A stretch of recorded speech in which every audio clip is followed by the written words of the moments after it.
Kiiro ak ngaayoo moo am ci parti démocratique sénégalais bu diwaanu Diamaguène Sicap Mbao ak opération de renouvellement ñu tàmbali yenn responsable ki leen jiite Cheikh Ba ñoom ne nañ duñu nangu tey duñu nangu ëllëg kii di Mafal Fall nekk njiitu jàngalekat yi nga xam ne ñoo faree ci PDS daal di jiite seen section ci li ko waral lii lañ ci rotal. waaw li tax ñu ne Mafal Fall waruñoo jiite kenn ci ñoom dëkku fi mais Mafal dafa am loo xam ne toujours daf koy wax Mbaye Touré moo ma nekkal ci kaw lu ma soxla rek dina ma ko defal looloo waral ñu monter ay bureau fictif responsable yi nga xam ne ñoo nekk Diamaguène Sicap Mbao mënuñoo jot seen carte ñu xañ leen ay carte xale bu mel ni Cheikh Ba di liggéey li muy liggéey fii ku feebar mu ngi ci ku am problème mu ngi ci kon kii boo ne da nga koy sacrifier ci Diamaguène Sicap Mbao yaa ngi rey parti bi duñ ko seetaan kon bu fekkee ne dañoo xam li xew ba pare di seetaan ñoo xam ne boo leen waxee ne mobiliser leen juróom-ñaari nit duñ ko indi ci Diamaguène parce que duñu nangu nag ñu sacrifier ay jeunes yoo xam ne nag ne parti bi rek la ñu gëm ñun suñu wàll dafa wéy ñun duñu mën a ànd ci section bi ni ñu tegee bureau bi ñoom installé nañ seen section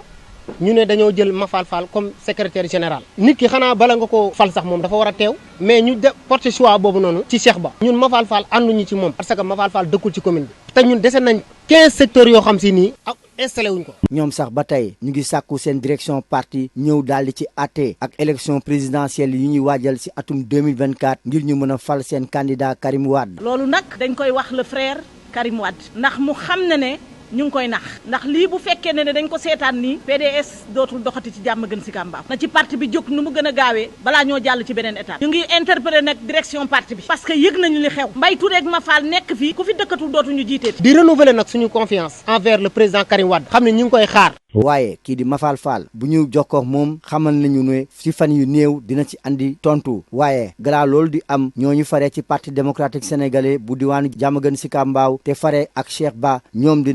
dinañ jàmbaarloo ak kii di Mafal Fall ci terrain politique bi ndax nee nañ duñu bàyyi mu jiite leen loolu muy firndeel fu mu toll nii de xeex bi diggante ñi faree ci parti démocratique sénégalais bu diwaanu Diamaguène Sicap Mbao jeexagul. Division dans les rangs du parti démocratique sénégalais à Diamaguène Sicap Mbao avec les opérations de renouvellement de leurs instances, des responsables avec à leur tête Cheikh Ba contestent le choix porté sur l'actuel coordinateur national des enseignants libéraux Mafal Fall pour diriger la section communale à cause des raisons suivantes. La surprise générale pour la première fois dans l'histoire du Parti démocratique sénégalais, la mise en place d'un bureau de la section communale s'est déroulée en dehors de la commune. Le frère Mafal Fall s'est profité de cette occasion pour mobiliser certaines personnes pour leur remettre des cartes pour qu'ils puissent monter des secteurs fictifs. Mais ils l'ont validé en l'absence du commissaire politique, à l'insu des responsables de la commune, et ce qui n'est pas normal. Cela rend le bureau illégitime. Face à cette situation, les militants du Parti démocratique sénégalais, les responsables se doivent de dénoncer cette forfaiture orchestrée par des responsables comme Mafal Fall. Ces responsables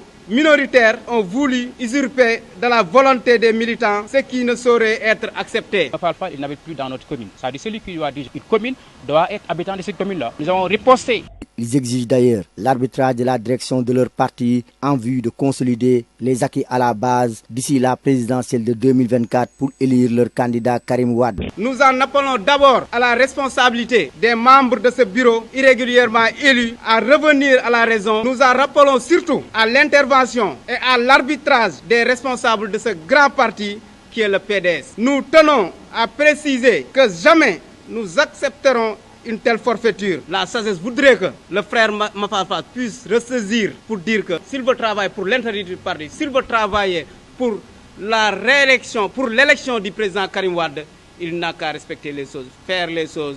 dans la démocratie. Toutefois, Mafal Fall, joint au téléphone pour avoir sa version des faits, promet de répondre dans les jours à venir. Mais en attendant sa réponse, ces libéraux de Diamaguène Sicap Mbao, proches de Cheikh Ba, qui disqualifient Mafal Fall comme leur secrétaire général, promettent d'en découdre avec lui sur le terrain politique, comme pour dire que la guerre est ouverte entre libéraux de Diamaguène Sicap Mbao.